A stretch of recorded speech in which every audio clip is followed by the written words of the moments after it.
नमस्कार, हलचल पल्स देखने वाले सभी हिमाचल की जनता का हम स्वागत करते हैं। आज आपके बीच सुरों की ऐसी कोई कला कह सकते हैं आप जो हिमाचल प्रदेश के उस लुप्त पन्नों से संघर्ष करते हुए आज फ्रंट में खेल रही हैं। सबसे पहले कृष्णा ठाकुर जी, आपका काफी बेहद सब्री से लोग इंतजार करते हैं क्योंकि इतिहास जानना चाहते हैं, स्वागत करना चाहते हैं। इस स्टूडियो में आपके साथ मुलाकात करने का मौका मिला। धन्यवाद ललित जी, बहुत बहुत शुक्रिया। ठाकुर जी, जैसे भी आपको कहीं देखते हैं तो सबसे पहले भौरों का जिक्र होता है, भौरों का जिक्र होता है। हमारे जितने भी दर्शक हैं आज काफ़ी ज़्यादा खुश होंगे क्योंकि जितने भी लोग ऐसे जो चाहते हैं कि जो पुरानी संस्कृति है उसे बचाया जाए या वो आज भी संजो कर रखी जाए ताकि आने वाले समय में उसे सुना जा सके उसी रूप में, उसी रंग में जिस रंग में उसे गाया या सुना जाता था। जी जी जी। मेरा तो जिस तरह से जहाँ मेरी पैदाइश हुई है, दरअसल सच में बताऊं तो मैंने कुछ भी सीखा नहीं है। ये मेरे पता नहीं किस तरह से ये खून में ही आया अपने आप से। लोग वैसे भी सीखा नहीं जा सकता, ये तो अच्छी बात है अगर कोई सीखता है तो। लोग अपने आप आ जाता है। इसके हमारे पास बहुत ज़्यादा उदाहरण भी हैं कि एक बहुत बड़ा आप लोगों के समक्ष आप लोगों ने ही इस चीज़ को कवर भी किया था कि जो कुल्लू की बेटी पढ़ाओ बेटी बचाओ के जो नाटक जी। यहाँ पर इतना बड़ा जो गिनीज में भी रिकॉर्ड दर्ज हो गया, लिम्का में भी रिकॉर्ड दर्ज हो गया।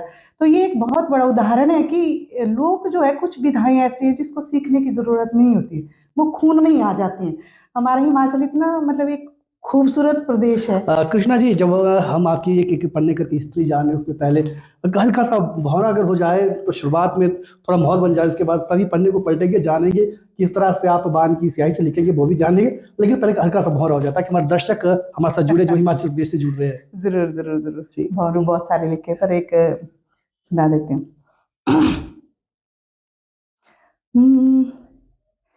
हो डाढ़ी डाढ़ी ने डोल रोए भोड़ा,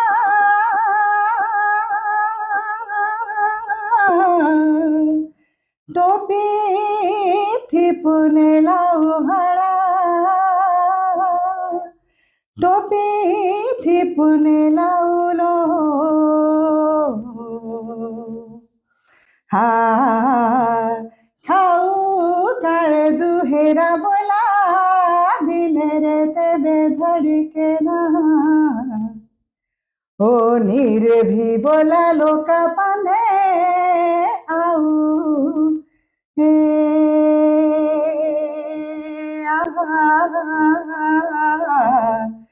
छोड़ छड़ा दे बोना लोभी रामरे काले दुखांदे आना, ओ भंवरू रामा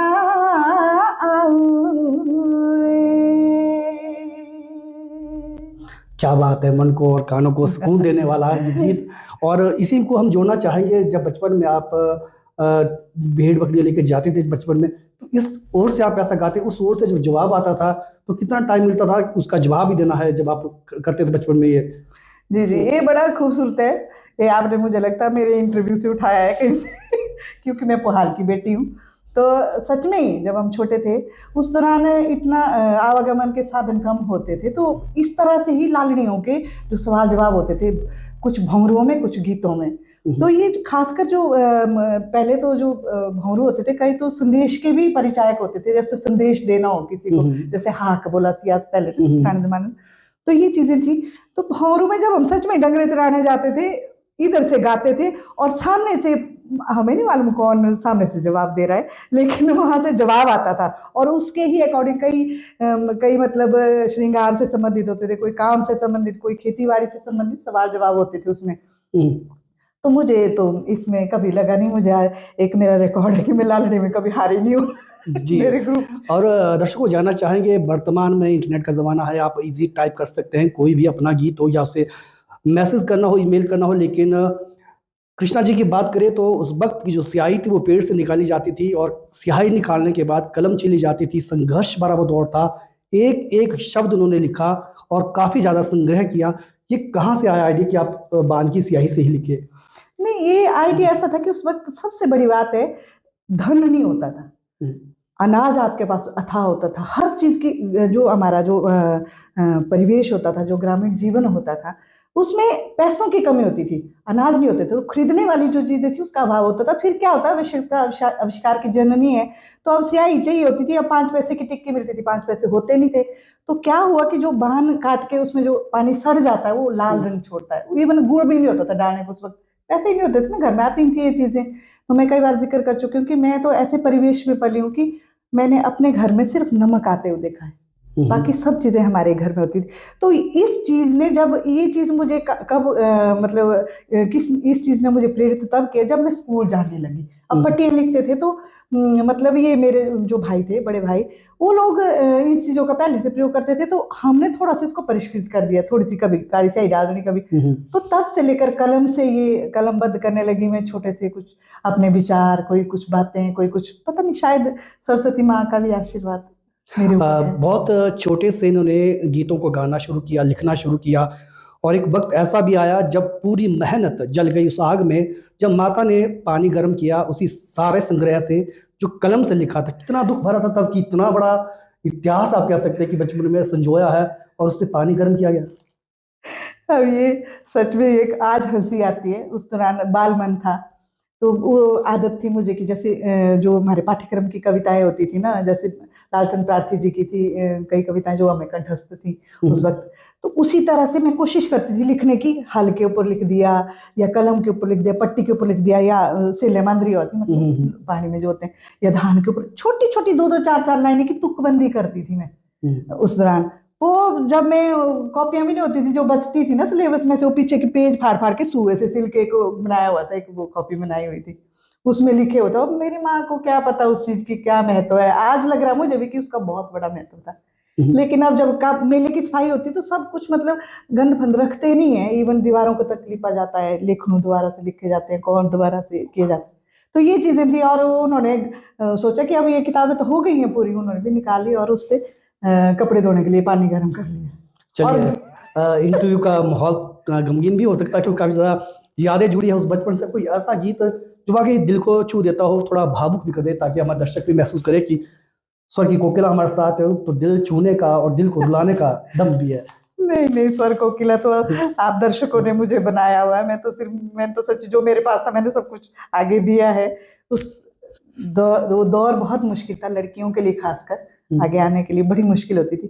तो बहुत पुराने, अब तो मैंने सैकड़ों गीत लिखे हैं। अब जो उस दौरान के गीत सुनाती, मैं आपको एक लाइन सुनाती हूँ।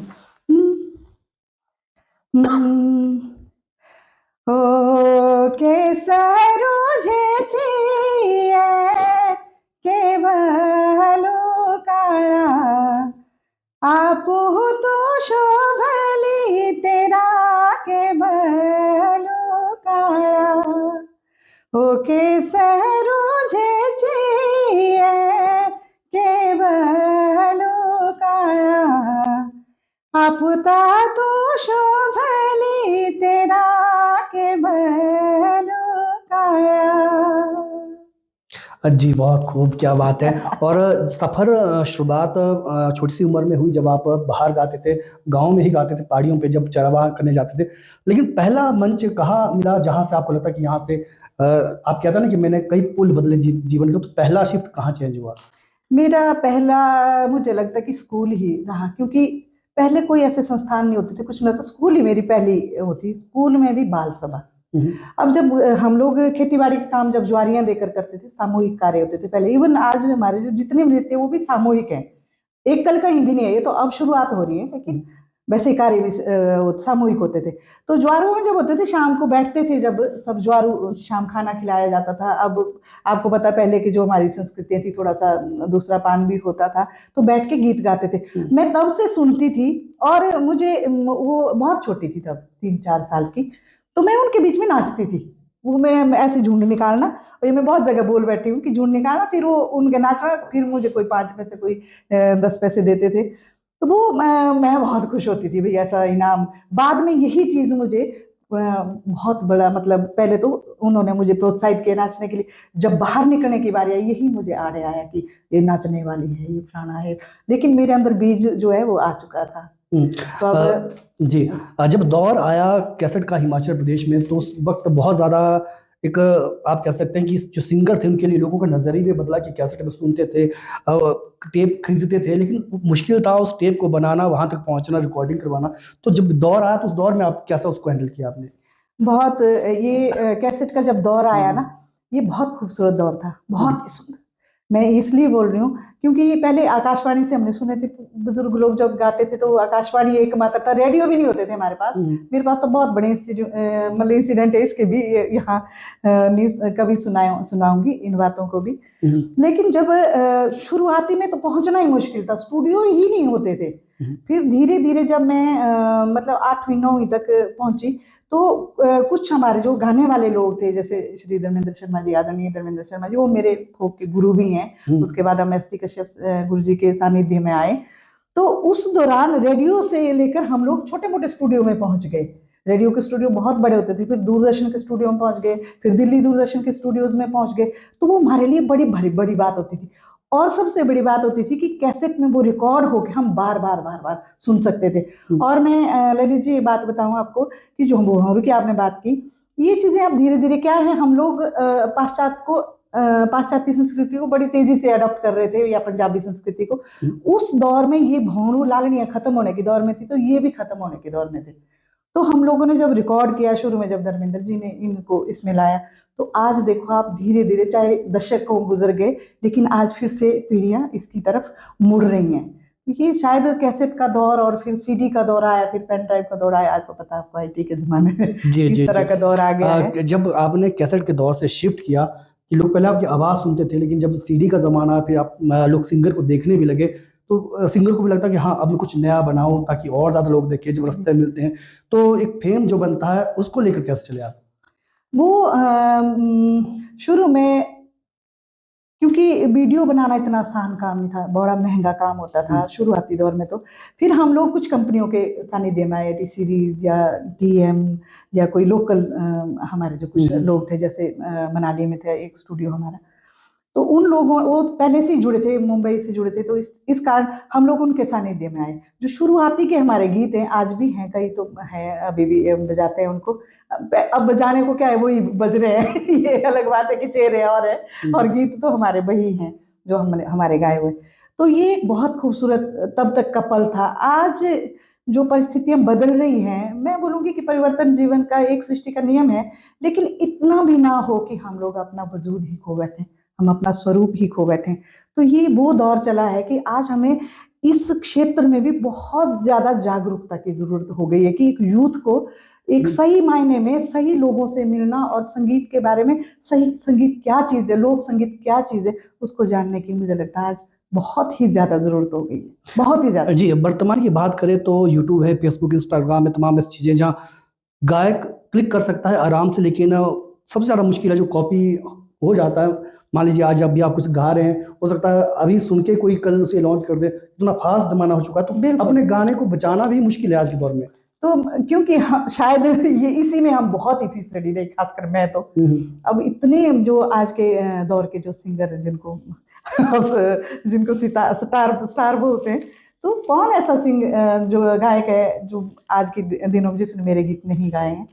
सबने गाए हैं, लेकिन ये कॉपीराइट का जो था, इस चीज का कंसेप्ट अभी भी नहीं है। मैं सच बोल रही हूँ कि मुझे भी इस चीज में साक्षर होने की जरूरत है, जो कॉपीराइट का जमाना। तो अब शायद मुझे लगता है ऐसा दौर है, या तो फिर ऐसा कि कोई अपना यूट्यूब चैनल बनाए, अपना कच्ची उसमें रचना डाल दे, ताकि आप कल दिन को क्लेम कर सके कि ये मेरी रचना है। तो ये सारी मुझे लगता है कि काफी मेरे लिए, मैं कह रही हूँ कि मेरे लिए तो काफी मुश्किल दौर है। अब सैकड़ों रचनाएं, डरती हूँ कि अब क्या करूँ, क्योंकि गा रहे हैं सारे, लेकिन दौर तो है मुश्किल। ये आपने बहुत ठीक बात बोली। जी, और जानना चाहेंगे, हिमाचल प्रदेश में बहुत से ऐसे कलाकार हैं जो उस दौर से चले आए हैं, रेडियो के ज़माना से लेकर अब भी गा रहे हैं, कुछ अब भी ऐसे स्टार हिमाचल, किनके साथ मौका मिले, या कौन ऐसे स्टार हिमाचल में जो आपको लगता है कि अब भी जो संस्कृति है, जो संगीत गीत है, संजो के चले हैं? अभी देखो, मैं ललित जी, मैं शायद अपने आप को इस मामले में सौभाग्यशाली मानूं, या मेरे संघर्ष का जो मीठा फल है वो मानूं। मैं एक ऐसी लड़की हूँ हिमाचल में, जिन्होंने हेतराम तनवर जैसे, श्रेयक सर जैसे, जो आज जिनको ये मिला है, प्राइज भी मिला है, राष्ट्रपति अवार्ड, तो उन लोगों से शांति बिष्ट जैसे, प्रताप अनोट जैसे, सल्ला चमियाल जैसे, धर्मेंद्र शर्मा जी, बलबीर ठाकुर जी, जो हमारे क्या नाम थे, मनाली से थे, अपने दयालु राम जी। मेरा सौभाग्य रहा कि मैंने उनके साथ भी काम किया। आज के जो सिंगर हैं जो अच्छा गा रहे हैं, उनको भी, उनके साथ भी मैं काम कर रही हूँ। शायद ये मेरा जो निरंतर जो मैं चलती आ रही हूँ, जो सृजनरत हूँ, शायद उसी का एक परिणाम है। इसमें मैं अपने आप को खुशनसीब भी मानती हूँ। तो अब नए दौर में कुछ है जो अच्छा ये कर रहे हैं, लेकिन पहले के जो सिंगर्स थे, जैसे कुल्लू में, तो शुरुआती दौर में तो मैं धर्मेंद्र शर्मा जी को ही कहूंगी, क्योंकि जो एक रेवोल्यूशन लाया उन्होंने उन्होंने एक अलग ही उसमें दौर में पहुंचा दिया। वो इतने मशहूर हो चुके थे, बलबीर अंकल जी, और बाकी लोअर बेल्ट में तो मैंने आपको नाम बता ही दिए। तो उसमें लड़की शायद मैं कुल्लू में तो स्टेज जो एक प्रोफेशनल परफॉर्मर जिसको बोलते हैं, स्टेज में जब मैं छुट्टी थी, शायद नहीं, मैं पहली लड़की जब होंगी। आपकी बायोग्राफी जानते हैं लोग या सुनना चाहते हैं, उसमें जिक्र भी आता कि महिला जो फीमेल गायिका, उसका आपका टक्कर नहीं रही हमेशा ही उस दौर में। जो मेल सिंगर है उनके साथ ही टक्कर है, काफ़ी मुश्किल रहता था, क्योंकि मंच पर जाना, स्पेस लेना, उस मंच से अगर निकालने की कोशिश की तो अपने आप को बाहर स्टैंड कैसे रखना, काफ़ी मुश्किल दौर रहता है जब मंचों की बात आती है। हाँ, ये तो है। लेकिन मैं टक्कर नहीं कहूंगी इसको। दूसरा क्षेत्र जैसे रहा मेरा पढ़ाई का, खेलों का, एडवेंचर स्पोर्ट्स का, जो मेरी विभिन्न और अदर जो मेरी गतिविधियां रही दूसरी, उसमें लेखन में, इसमें तो इसमें शायद सच में ही मेरा ऐसा रहा कि मेरे जो जितना भी प्रतियोगी रहे वो पुरुष ही रहे। इस क्षेत्र में महिलाएं होती ही नहीं थी, हमें बाहर निकलने नहीं दिया जाता था। मैं जब बाहर निकलती थी तो उस दौरान इतना, मतलब इतना ज्यादा आपको बोला जाता था, डिमोलाइज किया जाता था, पीछे हतोत्साहित किया जाता था। तो काम, फिर इतना इस जो आपके ऊपर प्रेशर आता है, मतलब उसको पीछे छोड़ना और फिर उस काम में लगना। तो ये कई बार ऐसा होता था। मेरी एक कविता है दहलीज, तो उसमें भी ऐसा करती थी मैं कि उन स्टेप बाय स्टेप उस दुख को दोहरा देना, फिर ऐसे झटके से खड़े हो जाना, फिर से नई जिंदगी शुरू कर देनी। तो ये शायद मेरा अंदर एक हौसला ही बोलूं मैं। अब अकेला आदमी और कुछ, जब जिसके पास कोई पासा ही नहीं रहता, तो फिर वो इस तरह उसकी मजबूरी हो जाती है, या तो फिर वो नेपथ्य में चले जाए, कहीं भीड़ में खो जाए, या तो फिर कुछ करना है। क्योंकि चैलेंज के साथ घर से निकली थी, तो या तो मुझे हारना था, या तो मुझे चलना था, जीतना था। तो मेरे पास ऑप्शन थी, हारना मुझे पसंद नहीं है। जी जी। आज भी तो शायद यही एक मेरी लड़ाई थी, जो जिद थी। हाँ, जी, मैं कर रही हूँ थोड़ा पूरा। आप दर्शकों को हम बता दें कि हिमाचल प्रदेश या कुल्लू की जो नाटी है विश्व पटल पे देखी जाती है, गिनीज बुक में रिकॉर्ड है। और उस नाटी का जो रूपरेखा आप कह सकते थे, कृष्णा जी ने ही किया था। एक सोच थी कि ऐसा हो सकता है, लेकिन टास्क बहुत बड़ा था कि एक साथ इतनी हजारों महिलाएं कैसे नाचेंगी, कैसे स्टेप पूरा होगा, कैसे वो नाटी तैयार की जाएगी। कृष्णा जी, आज नाटी फेमस है, उस नाटी की मैन सूत्रधार आप कह सकते हैं, आपने रखी रचना, एक सोच थी कि हाँ हो सकता है। कितना मुश्किल था इतनी ही महिलाओं को एक साथ नचाना? नहीं, ये तो देखो, एक कोई भी बड़ा कार्य हम करते हैं ना जी, वो अकेले कभी भी नहीं होता है। और सबसे बड़ी विशेषकर हमारा जो समाज है वो सामूहिक है। हम गांव को छोड़कर नहीं चल सकते, हम लोग किसी कार्य को सामूहिक रूप में कर सकते हैं। उसी तरह से हमारा लोक जीवन है, वो भी हमारा सामूहिक है, वो भी साझा है। तो लोक नृत्य भी हमारे, देखो, सभी साझे है।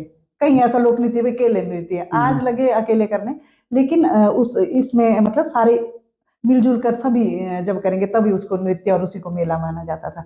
जब इस चीज की बात चली तो हमारी बात ऐसे ही चली कि भाई आजकल हमारे उपायुक्त हैं, वो इस चीज को समझते हैं, बोल के कमर सर थे उस दौरान, डीसी यहाँ पर। तो ये ऐसे ही हमारे कलाकारों की बात चलती थी।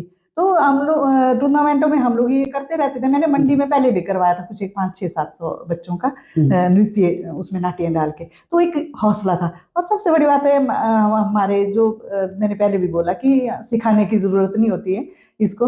तो वो एक बहुत बड़ा हौसला था कि हम लोग ये सब, बाद में तो पूरा एडमिनिस्ट्रेशन जुड़ा, लोग जुड़े, कला प्रेमी जुड़े, जो साहित्यकर्मी जुड़े, और तो और जो काम करने वाले लोग थे, नापने वाले पीडब्ल्यू वाले, जिन्होंने वो नक्शे बनाए, फिर एक सबका सामूहिक एक प्रयास था जो इतना बड़ा कार्य हो पाया।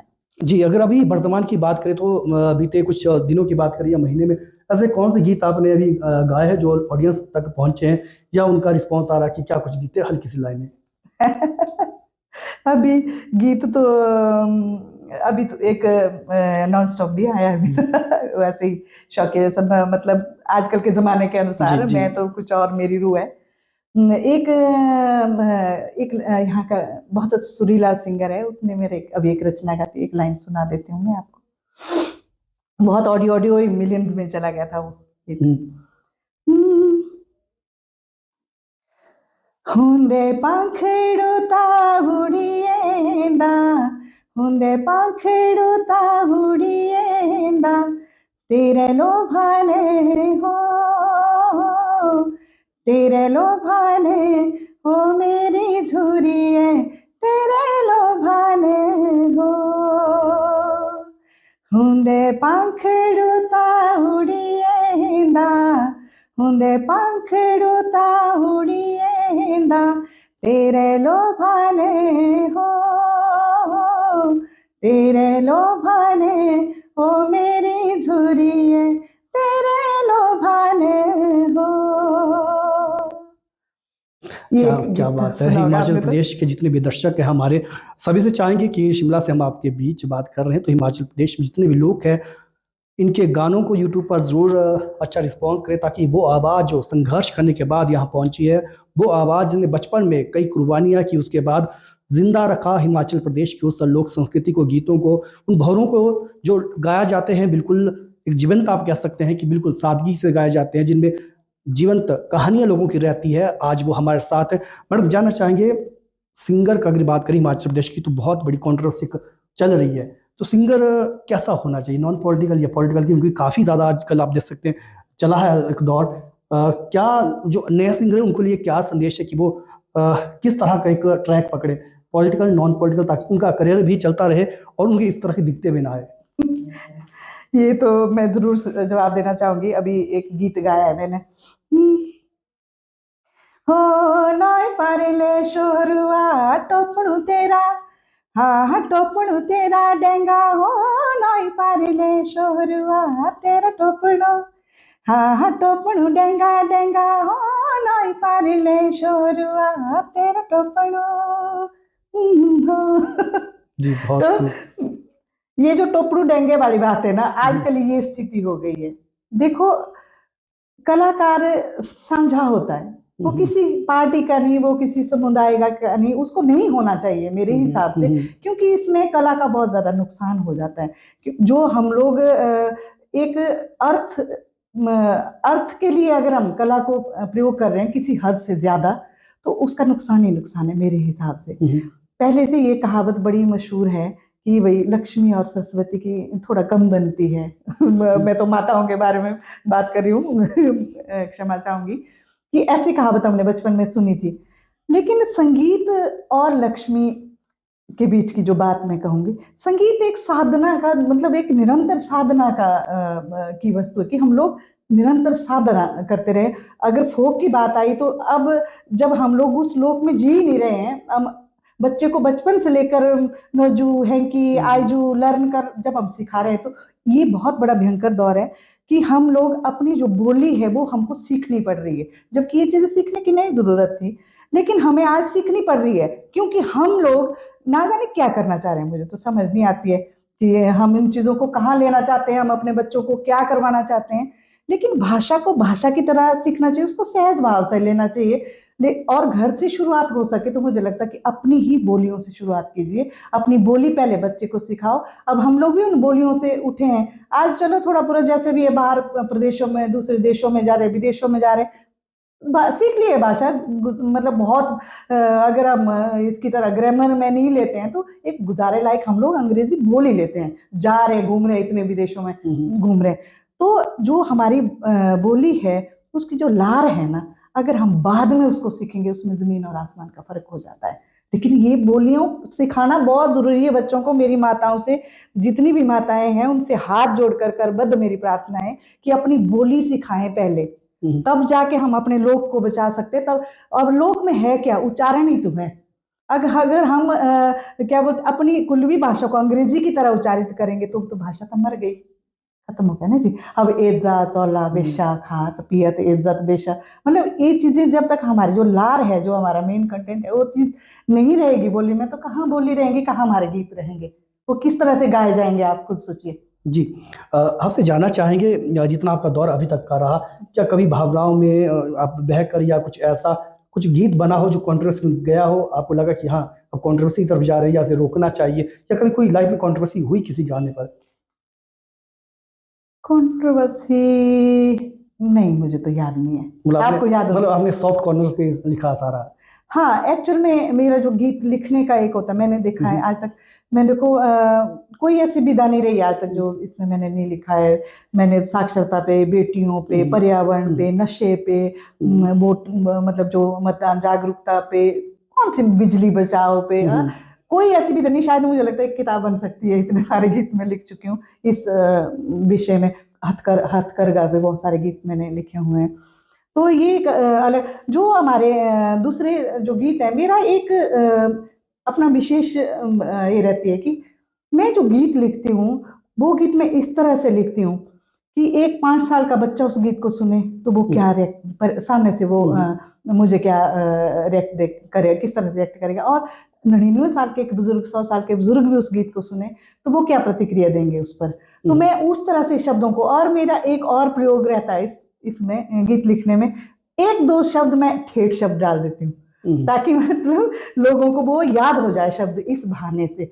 और संगीत हमारा लोक संगीत हमारे पास एक ऐसा माध्यम है, अगर हम किसी चीज को तेजी से बदलाव लाना चाहते हैं समाज में, या कोई क्रांति लाना चाहते हैं, हम कुछ चीज को बताना चाहते हैं, ये सबसे बड़ा सरल और सबसे आसान और लोगों के बीच में आम जनजीवन में पहुंचने के लिए सबसे सुंदर और खूबसूरत माध्यम होता है, जो हमने आज तक बहुत चीजों में अपनाया है। साक्षरता से शुरुआत हुई थी और कितने देखो सैकड़ों हम उसका कुछ हम जिक्र आ रहा है कि ऑडियो कैसेट भी निकलती बच्चों के लिए, चलो पढ़ दे जाना कुछ। हाँ, तो उसमें था अगर हमारे बच्चों की लग रहा है कि वो याद है तो हल्का सा, ताकि बच्चे याद करके नहीं। वो गीत तो इसमें भी गाया गया था जब हमने नाटी की थी, कैसेट का दौर था। हाँ ये गीत याद है मैंने के। हो बेटा ता भेजुलो पढ़ेदा बेटी घरक मोंदिलो बापुआ तेरी बेटी घरक मोंदी। बेटा ता भेजुलो पढ़ेदा बेटी घरक मोंदिड़े बापुआ तेरी लाडेली घरक मोंदी। बेटा ता भेजुलो खेलेदा बेटी गोबरा ढोंदी। बेटा ता भेजुलो खेलेदा बेटी गोबरा ढोंदी। गोबरा ढोंदिड़े बापुआ तेरी लाडेली गोबरा ढोंदी।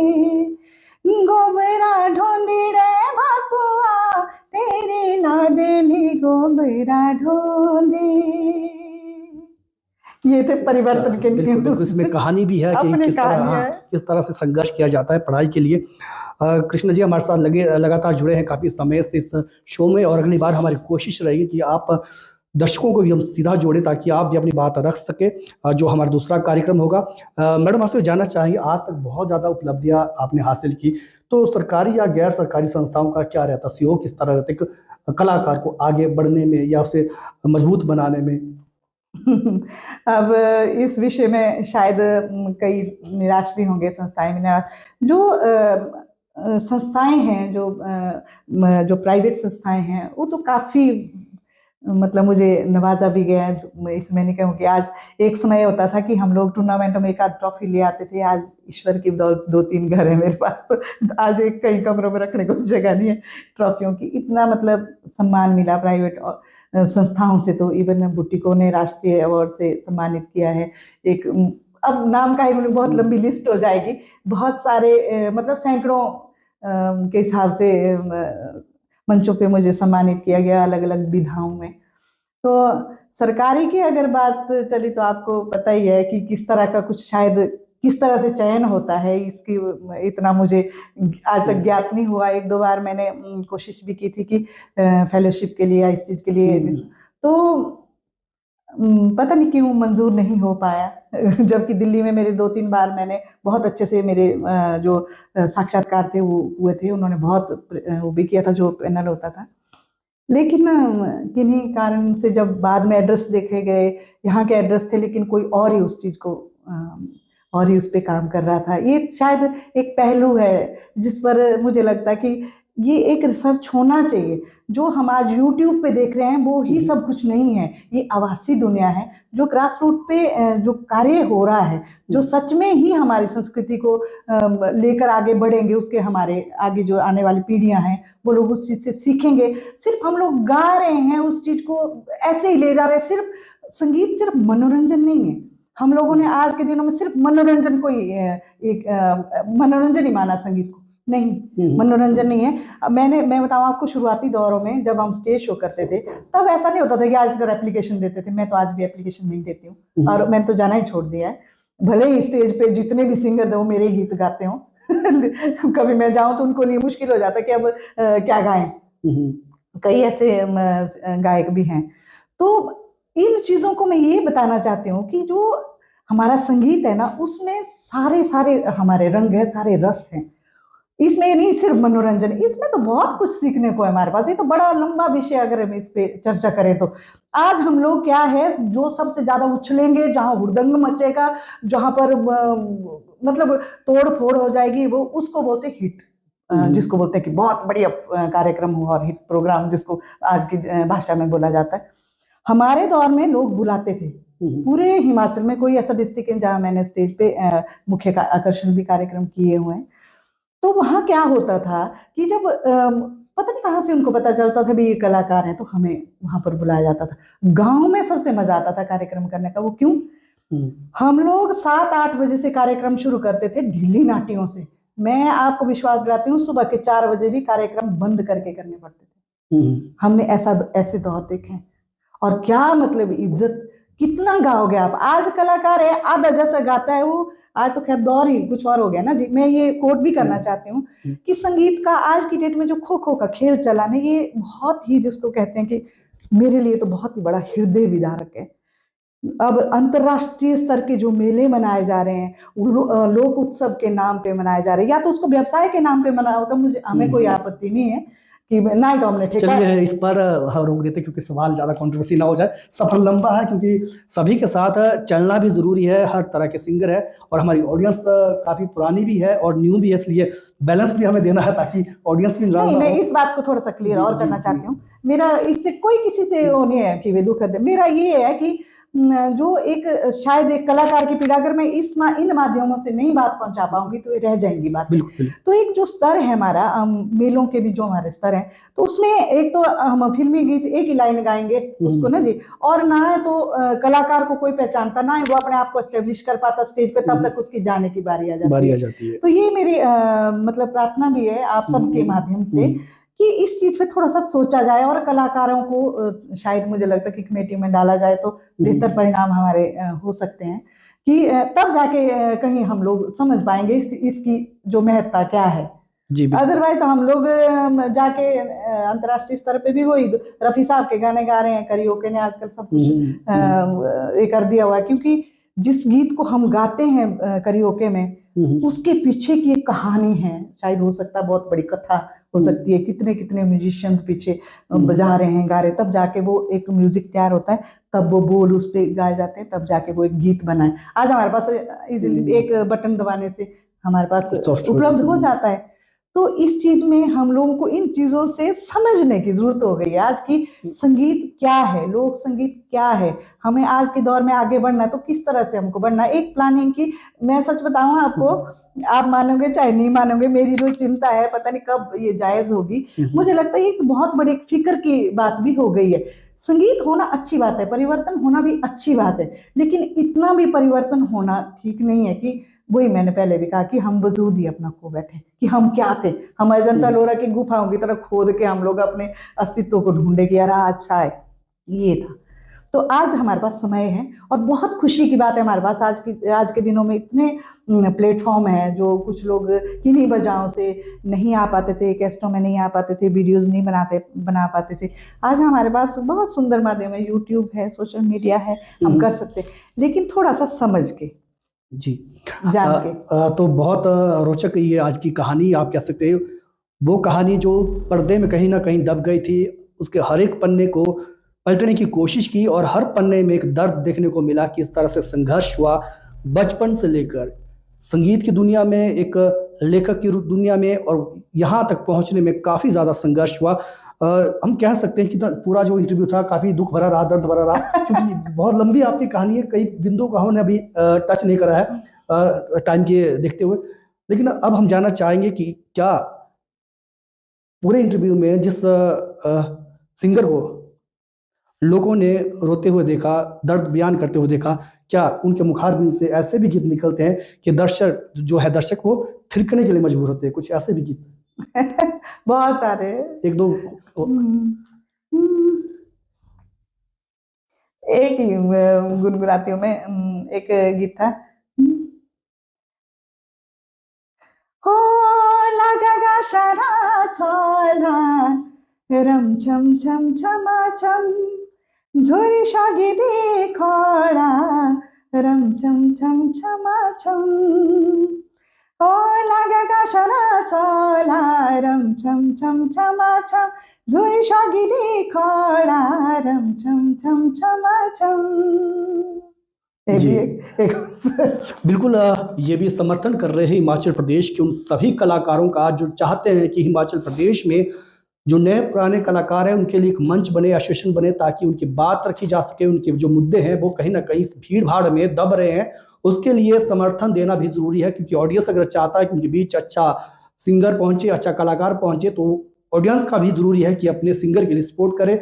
और आपने बहुत अच्छा कहा कि हिमाचल प्रदेश में जरूरत भी ऐसे मंच की है जहां पर सभी जो सिंगर है वो एक होकर अपनी बात रख सके। आज के कार्यक्रम में आपसे विदा लेते हैं और जाते जाते हमारे जो नए सिंगर आने चाहते इस लाइन में या आ रहे हैं उनके लिए छोटा सा क्या संदेश है? मैं सभी बहुत युवा आज के दिनों में जो टेक्निकली जो है ना वो बहुत अमीर हैं, वो उसके उनको जानकारी है बहुत ज़्यादा। उस चीज़ का फ़ायदा उठाते हुए मैं जो आज के युवा जो हमारे कलाकार हैं, उभरते जो गायक हैं या लिखने वाले हैं, उनसे एक ही चीज़ कहना चाहूँगी कि कोई भी बात, कोई गीत, कोई रचना, कोई लेख आप लिखना चाहते हो किसी भी विषय में, उसको पहले जानो। अब आप पुराने भी गीत गा रहे हो, मैंने कई गीत ऐसे देखे जो मेरे गीत गा रहे हैं, उसके शब्दों का मतलब गलत ही उसका मतलब ही बदल जाता है। अगर एक बिंदी नहीं लगे, एक कहीं मात्रा नहीं लगे तो उसका बिल्कुल अर्थ ही बदल जाता है। पहले थोड़ा-सा जान लीजिए उसके बारे में, जानना ज़रूरी है कि भई इसका क्या मतलब हुआ, तब जाके कहीं आप उसको चलचित्र में भी बदल सकते हैं, वीडियो में भी बदल सकते हैं। ये बहुत ज़रूरी है, यही मैं कहना चाहूँगी आज के युवाओं से कि थोड़ा समझो, उसके बारे में अध्ययन करो, थोड़ा-सा जो है एक निश्चय रखो। मशहूर होना ही बहुत बड़ी बात नहीं होती है, लेकिन बोलते हैं ना बुलंदी पर पहुँचना कोई बड़ी बात नहीं होती है, लेकिन बुलंदी पे टिके रहना बहुत बड़ी बात होती है। तो ये मुझे लगता है कि यही मैं कहना चाहती हूँ, बाकी तो बहुत समझदार है आज की युवा पीढ़ी। जी, आपका बहुत-बहुत धन्यवाद। आपने समय दिया, हमारे बीच पहुँचे, और हलचल प्लस के दर्शकों को हम बताना चाहेंगे कि अगली बार फिर मिलेंगे नए कलाकार के साथ और जानेंगे हिमाचल प्रदेश में किस तरह से गायकी आज के दौर में संघर्ष कर रही है।